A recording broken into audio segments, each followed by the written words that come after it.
Good morning, welcome to CATEX TV. My name is Frank Fortunato. Today is Friday, February 8th, 2013.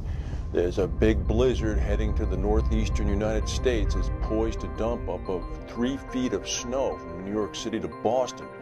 Snow has begun here in Princeton, New Jersey already. It could be one for the record books. Already some 3,700 airplane flights have been canceled for Friday and through Saturday night. Schools have already been closed in Boston, Providence, Hartford, Connecticut, and other towns and cities through New England. Forecasters are warning for wind gusts that could reach 75 miles per hour, and that means resulting power outages. Boston could get 3 feet of snow. New York could get up to 12 inches. Philadelphia could get 2 to 5 inches.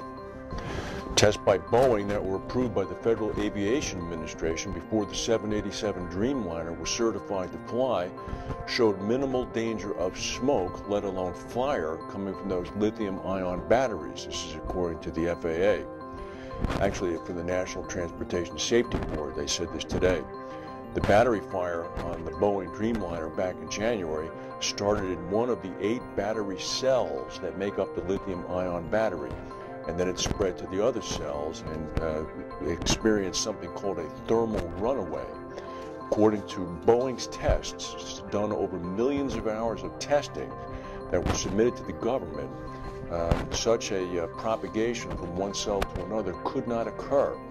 However, in only 160 hours of use, the Japan Airlines flight actually saw the propagation occur, and then it subsequently happened again on the ANA flight in Japan. So the NTSB is saying that we need to look at the battery again and make sure that the phenomenon is understood as the spreading goes from cell to cell to cell.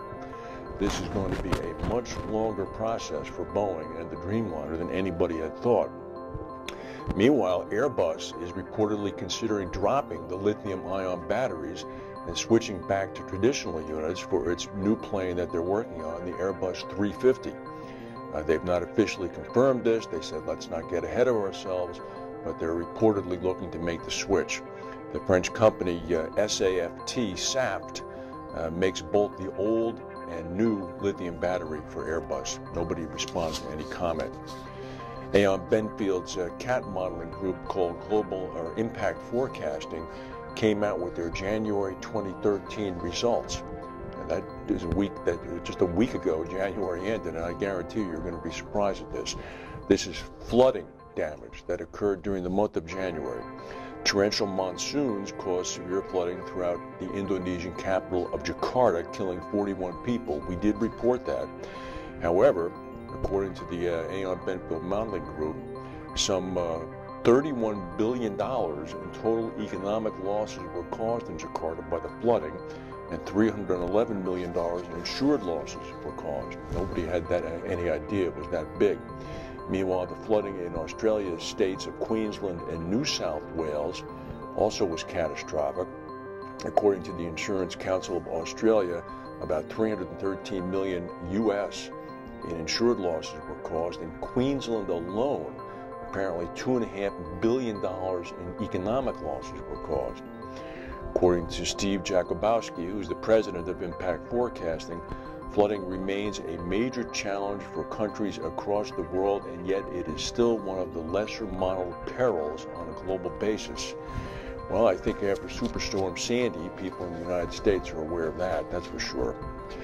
Well, David Cameron's threat to have Britain leave the EU appears to be working. In Brussels, leaders of the EU are coming close for the first time to cutting the EU's overall budget. They're going to knock off several $billion from a $1.35 trillion U.S. budget for the EU. They're going to knock it down to $1.29 trillion. It's going to include a 2-year freeze on EU salaries and a promised 5% reduction in staff. If you go to England, the thing that the British people complain most about are the bloated salaries of EU bureaucrats in Brussels. In Zambia today, about 35 miles south of Lusaka, the capital, a bus operated by the Zambian Postal Service collided with another vehicle, a semi-tractor trailer truck. 53 people were killed. In Zambia, the Postal Service runs the bus routes throughout the country. In Bangladesh, a ferry sank. The MV Sarash collided with another barge in a river near Dhaka, the capital, 32 kilometers south. That's about 18 miles. And apparently 50 people or so may have drowned. They're still looking for them now.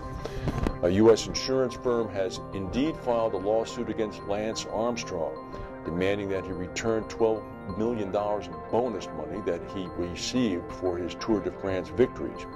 Texas-based SCA Promotions wants the confessed dope cheater to repay money that the firm paid out to him after insuring his Tour victories in 02, 03, and 04 because he was stripped of those titles as a result of drug use.